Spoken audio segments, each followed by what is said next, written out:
Hi everyone, this is Dr. Nive Manokaran and I'm here exclusively on Femori. And today I'm brought another very interesting and also a very controversial topic, which I think we can have different arguments, different sides to think. And I'm going to talk about healthy relationships and disclosures in the relationships and sexual history when it comes to long-term relationship, whether you need to discuss it or not. How do we even make this discussion possible, and what are the pros and cons that's around this discussion? So a lot of people think, why would I be truthful? Because I probably will be mortified and shamed and looked down upon for the rest of my life because I was in a relationship before this, because I was in love with someone else before this. So it's unfortunate that the effects of disclosure, the effects of actually explicitly telling someone that, hey, this is what I have done in the past, and but things like that, it just doesn't make it possible because of its consequence. The consequence for disclosing or being straightforward seems to be drastic, seems to be a lifetime. It's worse than a life sentence. And this is more so particular in arranged marriage, I should say. By saying that, I'm also going to say that a relationship is definitely healthy if you discuss things with a partner. It's not pleasurable and it is not comfortable to have a weight and in your heart knowing that I have hidden this, and that weight, carrying that weight and living is not any pleasant either. And on saying that, how it should be is different from how it actually is. For Indians, it's hard, it's really difficult. All of us are not there still in a position where we are able to accept that premarital sex is happening, everybody's sexually active, and people are in love, they could be sexually active. These kind of things we are still not able to accept completely. So I think it's also educating that virginity is a concept in a person's head, honestly. I don't think it's a physical sign or symptom at all, and I think that's very important.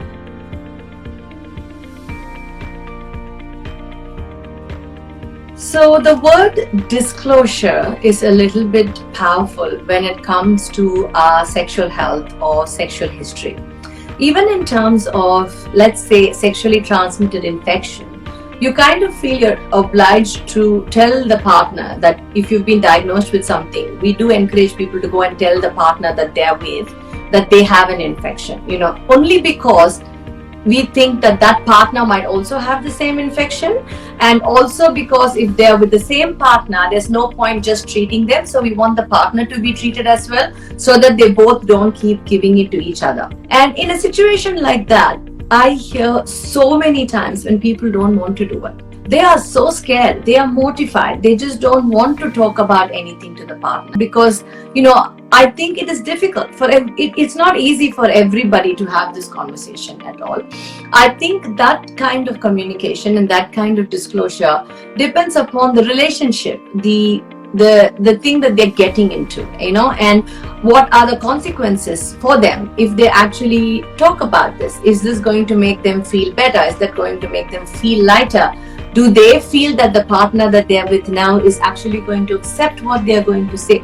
There's all of these things that is involved in talking about your past sexual history. So I think if they feel like the past is over and I'm just going to let it go because it's been a bitter past or it's been the past, it doesn't matter, and I'm going to start a new life with this person, and I just want to move forward, and I'm not comfortable because I'm scared that he or she might leave me, or I'm not sure how they're going to judge me, and whatever, it might take a while, especially like in an arranged marriage. If you don't know the person way too long, for a very long time, I think it's very difficult to say, when they're coming to see the girl or a guy, and then they hang out for a couple of days, and then the family have to arrange an engagement date, to be honest. So in that time, do you really want either of them, both the boy and the girl, to actually understand each other, see how they're going to react, open up this whole thing? It's a much of an ask. So for an individual, it's their choice to actually make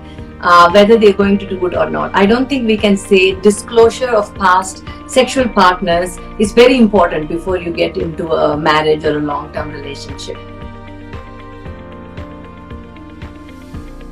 is not important in terms of how you feel about the person, because somebody's sexual drive can be much more higher, and somebody may be incapable of being in a long-term relationship, and they could have had multiple partners in the past. We always try to link sex with the morale of a person or a character of a person. To judge them based on the sexual needs or to judge them based on the past is really not fair on either of them, because that's not how sex works, or that's not how relationships work either. So that's something very important. If you're having sex with someone who's had multiple partners in the past, I think doing some STI screens is very important. Just making sure that after the window period, especially if the more number of partners you're having sex with, the more you're at an increased risk of acquiring an STI, and that is what research shows. So I think you want to be sure that the person that has had many partners in the past does not have any STI, or they can have an STI check, and make sure that they're all clear. And even if you feel uncomfortable, you can actually even go for counseling. So I think that could be very reassuring, and it is very important to carry any relationship forward. Obviously, when an STI comes in between, or ex-partners or anything comes in between a relationship, it does bring a little bit of tension. No, it's not pleasant. I mean, people may be okay with it, and it's okay to talk to each other about it, but it does bring attention, and I think that's something that you can avoid if you can go and get your STI test, have some knowledge about it, and then go into a relationship, and that should be fine.